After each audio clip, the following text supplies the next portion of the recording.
नमस्कार। आप लोगों का to the point with Anand Vardhan में फिर एक बार फिर से स्वागत है। काफी बीच में एक लंबा ब्रेक हो गया क्योंकि मेरे कुछ पर्सनल इश्यूज थे, थोड़ी तबीयत वगैरह भी ठीक नहीं थी। तो हम अब काफी दिनों बाद मैं आनंद से जुड़ रहा हूँ। आनंद, जुड़ने के लिए धन्यवाद। आनंद, मैं आज सीधे आपसे ये बात करना चाहता हूँ, एक तरह से एक स्टेटस चेक हमारे देश का। हम लोग कहाँ पर पहुंचे हैं और क्या हो रहा है। एक तरह से थोड़ी सिचुएशन डिप्रेसिंग भी लगती है, गुस्सा भी आता है और ये नहीं समझ आ रहा हम किस दिशा में जा रहे हैं। जो भी बात मैं आपसे करूंगा ये मैं ऑपरेशन सिंदूर को बैकड्रॉप में रख के आज मैं आपसे बात कर रहा हूँ। बात शुरू हुई थी, हमारे सैलानी गए थे पहलगांव, 22 अप्रैल को उनकी हत्या की गई, निर्मम तरह से हत्या की गई, उनका धर्म पूछ के उनको मार दिया गया और वहां से ये सारा शुरू हुआ था। उसके बाद ही मोदी जी ने काफी कड़ा स्टैंड लिया, सारा देश उनके साथ था, हम सब उनके साथ थे, देश में बहुत गुस्सा भी बना हुआ था और उन्होंने बहुत सही बात कही कि हम जो भी लोग इसके पीछे हैं, जिन्होंने ये काम किया है, हम उन्हें नहीं छोड़ेंगे, चाहे वो परपेट्रेटर्स हों या कॉन्स्पिरेटर्स हों, हम उन्हें बिफिटिंग रिप्लाई देंगे, we will give a befitting reply. और इसके साथ ही सब लोग उनके साथ जुड़ गए, विपक्ष ने भी उन्हें कहा कि हम आपके साथ हैं, आप करिए। लेकिन मैं आपसे बस ये पूछना चाहता हूं कि आज 1.5-2 महीने हो गए हैं उस बात को, हमारा क्या ऑब्जेक्टिव था आनंद और हमने क्या अचीव किया? और मतलब मैं एक तरह से कंफ्यूज्ड हूँ आनंद। मैं अजय, जो मैं धीरे धीरे जैसे आपकी स्थिति थी लेकिन उसी को थोड़ा एनालाइज करने की कोशिश कर रहे हैं, तो दो तीन चीजें बहुत स्पष्ट रूप से, और मैं इत्तेफाक से बीच में मैं श्रीनगर भी गया था, वहां रहा और वहां के लोगों से बातचीत की। दो अलग अलग चीजों को जरा हम लोग एनालाइज कर लें। There are two different things we must analyse. Number एक, कश्मीर को आप यहां से जो भी कश्मीर के बारे में कहें, कश्मीर की हालत बहुत अच्छी नहीं है इन टर्म्स ऑफ, वहां के लोगों को कहीं ये लगता है कि उनका स्टेटहुड छीन के हमने उनके साथ कुछ गलत किया है। और मेरे ख्याल में जब तक आप उनका स्टेटहुड वापस नहीं देते हैं, वहां पे आप कुछ भी बात करते रहिए कि हमने ये कर दिया, हमने वो कर दिया, उसका कोई मतलब नहीं है। दूसरी बात, वहां पे कुछ लोग दबी जबान में नहीं, मतलब मैं इसको बात कर रहा हूं कि वहां पे लोग साफ साफ आके मुझसे, चाहे वो मेरा टैक्सी ड्राइवर हो, चाहे वो होटल में जहां मैं रुका था वहां का जो लड़का हो जो कुछ सामान रखता है या कुछ आता है, मैं उन लोगों की बात कर रहा हूँ जो बहुत साधारण लोग हैं, या जो चाय के ठेले पे जाके आप चाय पी रहे हैं, वहां जनरल जो बातचीत कर रहे हैं, अगर वो बात करने को तैयार है। दो चीजें मुझे बहुत चेंज इस बार कश्मीर में लगा। एक तो अब लोग पॉलिटिकली बहुत अवेयर हैं, शायद पहले भी रहे होंगे, लेकिन इतने अवेयर के साथ साथ वोकल भी हो गए हैं। पहले इतने वोकल नहीं होते थे। पहले वो शायद हो सकता है कि आपको बाहरी समझ के वो आपके साथ नहीं खुलते थे, लेकिन अगर उनको एक बार ये लग जाए कि आप उनका कोई अहित नहीं करेंगे या उनको कोई नुकसान नहीं पहुंचाएंगे, तो वो आपसे अपनी मन की बात काफी हद तक कहते हैं। और वो ये बिल्कुल क्लियर है कि उसमें वो भारत सरकार ने जिस तरह से, दिल्ली में बैठी हुई भाजपा सरकार ने जिस तरह से स्टेटहुड छीना है, वो उनको बहुत आहत करता है। वो उनके गर्व को, उनके प्राइड को, उनकी कश्मीरियत को कहीं ना कहीं चैलेंज करता है। तो एक बात तो ये हुई। दूसरी बात मुझे एक वहां पे लगी है, जिसका प्रश्न हर व्यक्ति को पूछना चाहिए, everyone of us should ask, और वो ये है कि पहलगाम में जो ये इंसिडेंट हुआ जिसको लेके इतना हल्ला मच रहा है, वहां के लोगों का कहना है कि साहब पहलगाम में तो, मतलब वो एक जहां पे इंसिडेंट हुआ वो बड़ी सैलानियों की जगह थी, टूरिस्ट खूब ठीक से जाते थे, तो वहां से पहले सिक्योरिटी वहां रहती थी, पुलिस वाले रहते थे। वो कब विड्रॉ किए, ये जरा डेट सरकार बता दे, या वहां कब डिप्लॉयड थे और कब से कब तक नहीं थे, कुछ ये बता दे, क्योंकि वो ऐसी जगह नहीं थी जिसको अनमैन्ड रही हो। इट्स वाज मतलब मेजर हो। तो मेरे ख्याल में ये कोई बहुत ऐसी मुश्किल सवाल नहीं है, लेकिन अगर इसका जवाब नहीं दे रहे हैं तो बहुत से प्रश्न फिर खड़े हो रहे हैं। दूसरा एक प्रश्न वहां पे लोगों का कहना यह है कि जहां पे ये एक्चुअल इंसिडेंट हुआ उसके ऊपरी और नीचे, मतलब उसके ऊपर और नीचे क्या कोई डिफेंस फोर्सेस, जब वहां डिफेंस बोलते हैं तो सीआरपीएफ ये सब मतलब ये सब टोटलिटी की बात होती है। मैं वो जब केवल आर्मी की बात नहीं होती है, क्योंकि कहीं आर्मी है, कहीं बीएसएफ है, कहीं सीआरपीएफ है, वो तो क्या उसके ऊपर या नीचे जो नियरेस्ट जो भी आउटपोस्ट थी वो कितने दूर थी, सरकार को बताना चाहिए कि साहब वो 15 मिनट के डिस्टेंस पे थी, आधे घंटे के डिस्टेंस पे थी, 4 घंटे के डिस्टेंस पे थी। क्योंकि कश्मीर में अदरवाइज अगर आप जाइए तो कोई ऐसा किलोमीटर आपको नहीं मिलेगा जहां पे ये जो सुरक्षा के जवान हैं ये आपको खड़े हुए ना मिले, ऐसा है ही नहीं। तीसरी बात वहीं पे ये है कि अगर वहां ऊपर या नीचे 10, 15, 20 मिनट के फासले पे वहां कोई अगर चौकी थी या कोई ठिकाना था, तो क्या वहां से, क्योंकि जब 15-20 मिनट तक कहाँ गोली चली, जब इतने लोग मारे गए, इतने फायर हुए, तो क्या इधर से कोई एक भी फायर हुआ? क्या एक भी पटाखा जला? क्या एक भी कुछ आवाज की गई? क्या एक भी तरफ से कोई वायरलेस पे कोई मैसेज पास हुई? और ये मुझे लगता है कि ये वाजिब सवाल है, इसको एड्रेस करने में कोई दिक्कत नहीं होनी चाहिए, इसको एड्रेस करना चाहिए। एक जो सबसे इंपॉर्टेंट बात वहां के लोग कह रहे हैं और उस पर वो कह रहे हैं कि साहब ये तो बिल्कुल साफ साफ पता है कि सबको क्या है, लेकिन अपने मुंह पे कोई नाम नहीं ले सकता है उसका। और वो उनका कहना यह है कि यहाँ पे हम लोग दहशतगर्दी पिछले 40-50 साल से झेल रहे हैं, कभी कम कभी ज्यादा, कभी थोड़ा पीसफुल रहता है 1-2 साल, फिर वो ज्यादा वो हो जाता है, ये कहने लगे हम झेल रहे हैं। लेकिन उन सबका कहना यह है कि आज तक दहशतगर्द आए हो, एक्सट्रीमिस्ट आए हो, आतंकवादी आए हो और आपसे धर्म पूछ के फिर आपको गोली मारी हो, ये आज तक नहीं हुआ है। और धर्म पूछ के अगर गोली मार रहे हैं तो उससे वोट का फायदा किसका हो रहा है, ये एक उनके मन में एक ये प्रश्न है। क्योंकि अगर धर्म का पूछ के गोली मारी जा रही है, उसका वोट की दृष्टि में किसी का फायदा हो रहा है, तो वो कहीं ना कहीं उसको भी संदेह के घेरे में ला रहे हैं। तो ये तो मैंने आपको वहां के एक्चुअल उसकी बात कही।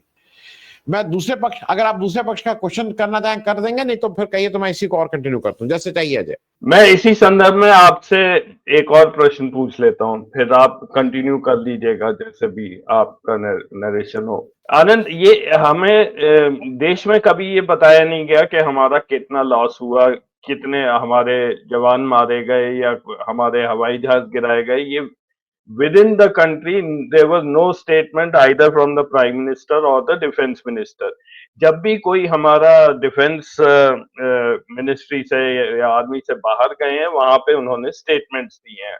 तो ये एक इंडोनेशिया में कॉन्फ्रेंस हो रही थी जिसमें ये स्लाइड दिखाए गए, ये भारत की तरफ से नहीं था, ये कोई और वहां बोल रहे थे। उन्होंने बताया कि पाकिस्तान के कितने जहाज गिराए गए और कितना उन्हें नुकसान हुआ, और इसी संदर्भ में उन्होंने इंडिया की भी स्लाइड दिखाई। इसमें उन्होंने बताया गया कि हिंदुस्तान के करीब 5 जहाज गिराए गए थे, कुछ ड्रोन गिराए गए थे, और ये सारी अनकन्फर्म्ड है, इसका हम लोगों ने कोई इसको कंफर्म नहीं किया है। लेकिन ये जरूर कंफर्म किया था कि हमारे कुछ जहाज गिराए गए हैं। तो मेरा ये प्रश्न है कि हम जब लड़ाई कर रहे थे तो नुकसान जरूर होगा, हमें भी होगा, उन्हें भी होगा, ये बड़ी आम बात है, इसमें छुपाने वाली क्या चीज है। और दूसरा, जो अब कांग्रेस ने भी ये उठाना शुरू किया है कि अगर हमारी तरफ से कोई लोग मारे गए हैं तो वो पब्लिक को बताना चाहिए, उनकी शहादत जो है वो सबको पता होना चाहिए। ये कोई पर्सनल लड़ाई तो थी नहीं उनकी, देश के लिए लड़ रहे थे वो लोग। अब आपके जहाज भी गिरे और उससे कोई पायलट इजेक्ट किया है, क्या वो सेफ है, क्या वो ठीक न है, या फ्रैक्चर हुआ है, या कुछ जो भी हुआ है उन्हें, ये स्टेटमेंट्स क्यों नहीं आ रहे हैं बाहर? ये छुपाने से किसका फायदा है? आनंद जी देखिए अजय, एक मोटी बातें मैं 2 चीजें आपको इसमें बता दूं। मोटी बात यह है कि किसी भी युद्ध में ये स्टैब्लिश्ड है, दुनिया का ये नॉर्म है कि जो अटैक करता है उसको ज्यादा हानि होती है, बिकॉज जो भी अटैक मोड में होता है they always will lose more in terms of man and machine दोनों। उसमें कहीं पे भी दुनिया में अगर युद्ध हो रहा है तो जो अटैक करता है उसके ज्यादा लोग होते हैं। मैं युद्ध की बात कर रहा हूं, मतलब इन टर्म्स ऑफ लड़ाकू चीजें। वो हो सकता है कि उसने अटैक करके बम गिरा दिया और सिविलियन मर गए, वो अलग है। लेकिन मैं बात कर रहा हूं कि क्योंकि उसके अगर इतने फाइटर जेट जा रहे हैं और उनका एयर डिफेंस सिस्टम है और वो उनको मार रहा है और ये कर रहा है, तो वो एक अपना है। दूसरा ये है कि दुनिया में हर जगह ये पता है कि कितने मरते हैं और कितने नहीं मरते हैं। ये तो एक लिस्ट आती है।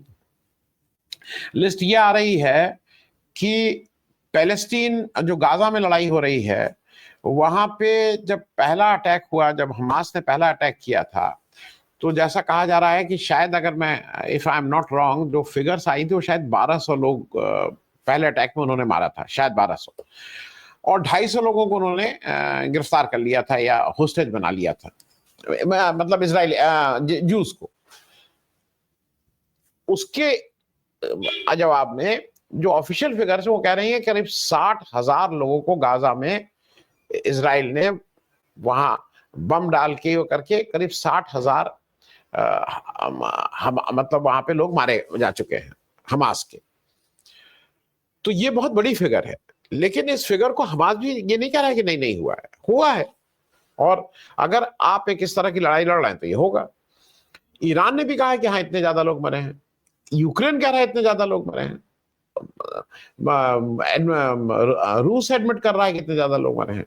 सिर्फ हमारा एक देश ऐसा है जिसमें अगर आप कहीं पे भी कर लीजिए, हम लोग फिगर्स को क्यों नहीं बताते नहीं मालूम। मैं दो आपको इसमें इस चीज पे आने से पहले दो चीजें याद दिला दूं। पुलवामा में 40 लोग मरे थे।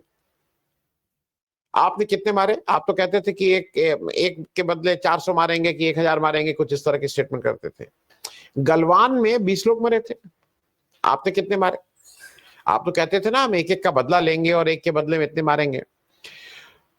मुझे ऐसा लगता है कि यहाँ पे जो जो पहलगाम में हुआ, उसमें भारत की तरफ से जो रिएक्शन हुआ बिल्कुल ठीक है, वैसे ही होना चाहिए था और जोर से होना चाहिए था और लंबे समय तक डिसाइसिव होना चाहिए था। ये पूरे देश को लगता है कि ये डिसाइसिव नहीं हुआ। एक थर्ड पार्टी इंटरवेंशन की वजह से हम लोग ने उसमें अपने कदम वापस खींच लिए, जब कि आपकी फोर्सेस एक बेहतर स्थिति में थी पाकिस्तान के फोर्सेस को और पाकिस्तान को थोड़ा सबक सिखाने के लिए। लेकिन आपने उसमें पैर वापस खींचे। ये तो आप जग जाहिर आप खुद एडमिट कर रहे हैं कि जिन भी कारणों से, उस कारण पे अभी नहीं बात करते हैं। अब ऐसे में आपको क्या दिक्कत है ये बताने में कि हमारे 1 रफाल की, 4 रफाल की, 2 रफाल की, 3 रफाल ये गिर गए हैं। और आप केवल यही नहीं कर रहे हैं अजय, आप उन शहीदों के साथ जिन्होंने शहादत दी, अपनी जान गंवाई, और उन लोगों के अगेंस्ट भी जिन लोगों को पाकिस्तान में अगर पकड़ के रख लिया गया है, आप उन लोगों के साथ गैर मानवीय नहीं, आप राष्ट्रीय अपराध कर रहे हैं। क्योंकि ये राष्ट्र के साथ, राष्ट्र को बताना चाहिए the entire nation should stand with them, not only in matter of giving respect but in matter of taking care of them. उनको कोई दिक्कत नहीं हो रही है। जेनेवा कन्वेंशन है, वो अपने देश के लिए लड़ रहे थे, कोई खेत की लड़ाई के लिए नहीं पाकिस्तान में गए थे। उसका एक सर्टेन प्रोटोकॉल है, उनको वो मिल रहा है कि नहीं मिल रहा है। ये अगर आपको याद दिला दूं, इसको लेके बीजेपी के लोग बहुत इस पे हल्ला मचाते हैं। 71 वॉर के पहले भारत के कुछ 40-50 लोग को गिरफ्तार किया गया था और वो पता नहीं लगा था। क्योंकि वॉर में क्या होता है कि अगर बॉडी मिलेगी तभी वो बोलते हैं कि ये मिले, अगर बॉडी नहीं मिलती है तो वो उसको डेथ काफी लंबे समय तक नहीं करते हैं, और उसमें पीओडब्ल्यूज भी होते हैं। जब शिमला समझौता हो रहा था तो ये बताया ही नहीं गया था, शिमला समझौते के समय तक ये फिगर ही नहीं आई थी कि हमारे कितने लोग वहां बंदी हैं। ये फिगर उसके 2-4-5 साल बाद ये पता लगा कि वो कैप्टन तांबे थे। क्योंकि मुझे कैप्टन तांबे का इसलिए याद है कि उनकी पत्नी, अगर मैं गलत नहीं हूं, दमयंती तांबे थी, हिंदुस्तान की बेहतरीन नेशनल बैडमिंटन प्लेयर।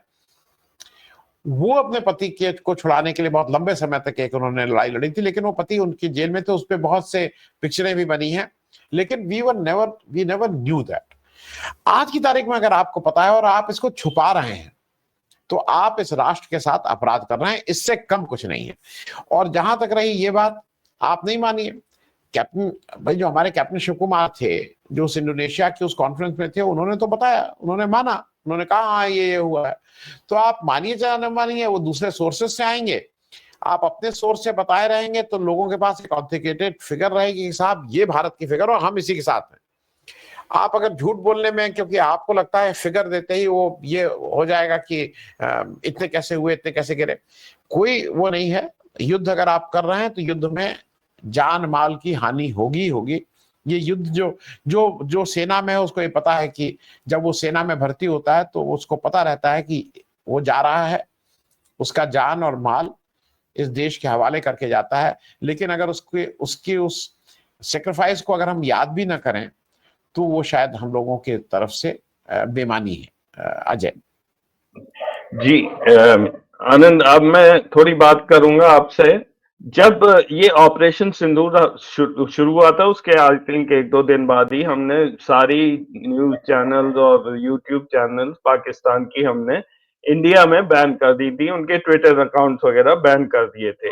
वो बात अलग है कि आज की टेक्नोलॉजी में ये पॉसिबल नहीं है आप किसी को बैन करें, जिसे देखना है वो देख रहे थे।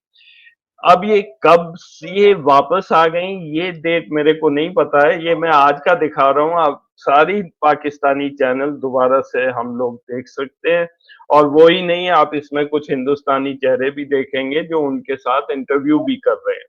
और वाघा बॉर्डर भी ऐसा बोला जा रहा है कि वो खोल दिया है, डेट मेरे को पता नहीं है। तो हमारे लिए, हम बोलते एक तरफ हैं कि operation Sindoor has been paused, लेकिन दूसरी तरफ जितने भी हमने एक्शन लिए थे उस समय अप्रैल में, वो धीरे धीरे, I think we are back to normal as far as political parties are concern.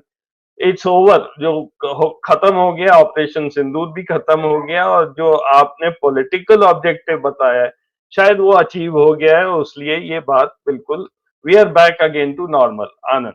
Ajay, ये बिल्कुल साफ है जो आप ये दिखा रहे हैं कि कैसे नॉर्मल हो गया है, क्योंकि जो हमारे सो कॉल्ड सरकारी चैनल हैं, या जिसको कुछ लोग गोदी मीडिया कहते हैं, उनको अपना धंधा करना है, और उनको धंधा करने के लिए जरूरी है कि इस तरह की एक एक मुर्गेबाजी होती रहे, इस तरह के मुर्गे लड़ाते रहें, ये उनके लिए आवश्यक है, इसलिए वो बैक टू धंधा है, उसमें कहीं मुझे कोई ताज्जुब नहीं हो रहा है। लेकिन एक लार्जर क्वेश्चन ये है कि अभी क्या हो गया है, क्या मैं उस पर भी थोड़ा एक 2 मिनट, आप मतलब जैसे मैं देख रहा हूं वैसे मैं आपके साथ भी शेयर करना चाहूंगा, और आपका एक रिएक्शन चाहूंगा, क्योंकि आप बिजनेस को आप मुझसे बेहतर समझते हैं। दुनिया का जो जो जो ट्रेड ऑफ आर्म्स ट्रेड है, वो पिछले बार एस्टिमेटेड है करीब $350 बिलियन का। 1 बिलियन 8,500 करोड़ होता है, 350 बिलियन US डॉलर का टोटल ट्रेड दुनिया में हुआ है। मतलब ट्रेड जब मैं बोल रहा हूं तो एक देश से दूसरे देश में वो बेचा गया है या किसी देश ने खरीदा है, तो 350 बिलियन US डॉलर के हथियार बेचे गए हैं। उस 350 बिलियन US डॉलर का 43% हथियार बेचने वाला देश अमेरिका है। अमेरिका का वो 43% ऑफ द टोटल वो है। ये फिगर मैं इसलिए, उसके बाद जो है मैं उस पर नहीं जा रहा हूं, तो मैं सिर्फ अमेरिका की बात कर रहा हूं, और वो इंपॉर्टेंट है। जो टॉप 5 हथियार खरीदने वाले देश हैं दुनिया के, जो इंपोर्ट करते हैं, उन 5 में नंबर 1 पे यूक्रेन है, फिर भारत है, सऊदी अरेबिया है, और उसमें पाकिस्तान भी है। अब ये चीज अजय इसलिए समझना थोड़ा हम सबको जरूरी है, जो मैन्युफैक्चरर है वो अमेरिका है। अमेरिका के जो अभी पोजीशन है, ट्रम्प जी कह रहे हैं मैं सब जगह शांति करा दूंगा, शांति शांति शांति, ओम शांति ओम शांति ओम शांति कर रहे हैं। वो ये कह रहे हैं कि उनको नोबेल का पीस प्राइज इसलिए मिलना चाहिए, उनको बहुत लंबी लिस्ट उन्होंने खुद ही लिख कर दी है कि इन कारणों से उनको मिलना चाहिए। लेकिन अमेरिका का जब बजट आ रहा है वन बिग ब्यूटीफुल बिल, उसमें मिलिट्री स्पेंडिंग हम बढ़ा देंगे, हम तो खूब डंडे फंडे रखेंगे, अपना हथियार पथियार, बम, एटम बम, न्यूक्लियर बम सब रखेंगे, तुम लोग सब लोग शांति से रहो। ये America, what they are preaching, they just don't practice that, number एक। नंबर दो, एक चीज और समझ लीजिए, अमेरिका सबसे ज्यादा ये जो बेच रहा, जो खरीद रहे हैं देश, वो कौन सा देश है? यूक्रेन। सबसे ज्यादा कहां से खरीद रहा है? अमेरिका से। अब मुझे ये बताइए, आपको क्या लगता है कि रूस और यूक्रेन की वॉर रुकवाने में अमेरिका इंटरेस्टेड है? उसके उसके आर्म्स मैन्युफैक्चरर्स का क्या होगा? उसकी डील का क्या होगा? उसको जो आर्म्स मैन्युफैक्चरर पैसा दे रहे हैं इलेक्शन लड़ने के लिए वहां अमेरिका के अलग अलग नेताओं को, उसका क्या होगा? तो America will never be interested in stopping this war. America will always want कि दुनिया के किसी भी जगह पे ये वॉर चलती रहे। और अमेरिका के इंटरेस्ट में है, ये भी देखिए अजीब सी चीज है, अमेरिका के इंटरेस्ट में है कि भारत और पाकिस्तान के बीच टेंशन रहे, हथियार खरीदे जाएं, बीच बीच में थोड़ा वॉर लाइक सिचुएशन हो जाए जिससे हथियार और बेचने में आसानी हो, और दोनों को वही हथियार सप्लाई करने के चक्कर में वो कह रहा ना कि वहां से कम खरीदो, हम ज्यादा देंगे, रूस से क्यों खरीद रहे हो? तो अमेरिका उधर भी दे, अमेरिका मतलब ये अजीब से, एक को देगा एयरक्राफ्ट, एक को देगा एयर डिफेंस सिस्टम, एक को देगा गोला, एक को देगा कुछ, मतलब ये दोनों तरफ अमेरिका कैसे हथियार खरीदो, आपस में तुम लोग एक दूसरे को लड़ मारो। तो it is in the grand, आप अगर अगर ठंडे दिमाग से सोचिए तो ये अमेरिका के इंटरेस्ट में है कि वॉर होती रहे, और वॉर ऐसी जगह हो जो जो अपने को चौथी दुनिया का सबसे चौथी आर्थिक शक्ति बता रहा है। अमेरिका की इंडिया की खरीदने की कैपेसिटी भी ज्यादा होगी, तो इस जगह अगर वॉर होती रहेगी तो ये अमेरिका के इंटरेस्ट में है। इस नजर से भी आप देखिएगा। और एक एक छोटी सी टिप्पणी मैं आपसे भी चाहता हूं, डोंट यू फील कि अमेरिका का रक्षा मतलब आम सौदे, रक्षा का सौदा ज्यादा चलता रहे, इसलिए उसके इंटरेस्ट में है कि दुनिया भर में अस्थिरता और वॉर लाइक सिचुएशन बनी रहे। अजय जी आनंद, आपने बिल्कुल as you say you have hit the nail on the head. अभी आज ही सुबह की न्यूज है कि India and US are going to sign a 10-year defence framework this year. ये यूएस के डिफेंस डिपार्टमेंट के स्पोक्समैन ने अभी न्यूज आई है 1-2 घंटा पहले। और इनका डिफेंस का जहां तक है, इट्स सिमिलर टू देयर, जो वहां उनकी गन इंडस्ट्री है, वहां गन कभी बिके बंद ही नहीं हो सकती हैं यूएस में। कभी भी उठा के कहीं भी, हर यूनिवर्सिटी, हर हर महीने आप देख रहे हैं वहां पे वो शूटिंग होती रहती है, लेकिन आप उनकी गन इंडस्ट्री या गन लॉबी को आप कुछ नहीं कह सकते। And it is similar with the defence. अगर आपने जो फिगर्स दिए हैं तो 300 बिलियन का अगर आधा, 150 बिलियन डॉलर का अगर उनकी इंडस्ट्री है, तो there is no way they will let it shut down.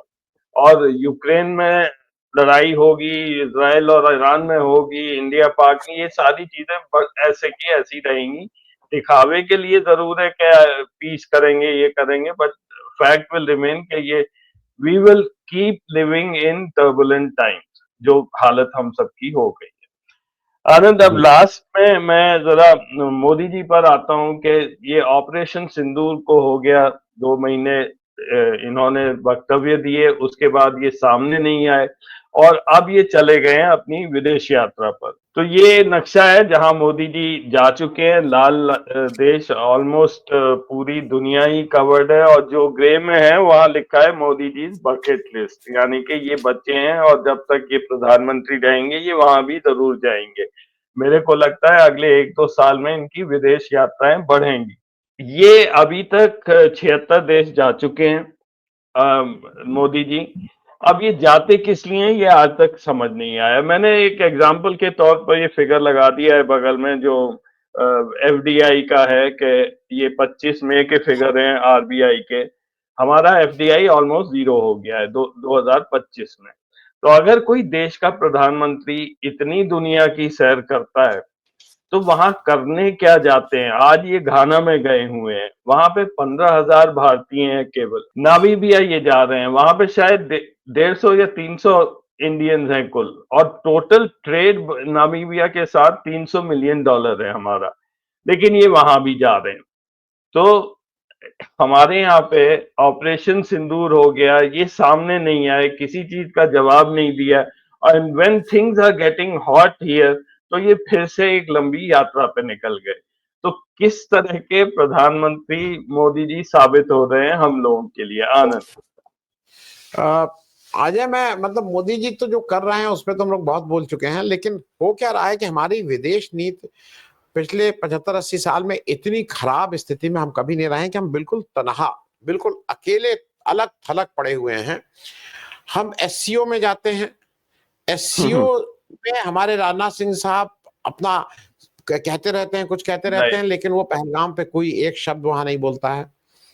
हम आ, कहीं कहीं की बात कर लीजिए, सबसे बड़ी बात जो यूएन की बात है, यूनाइटेड नेशन में हमें चिढ़ाने के लिए, क्योंकि ये केवल कोइंसिडेंस नहीं हो सकता है।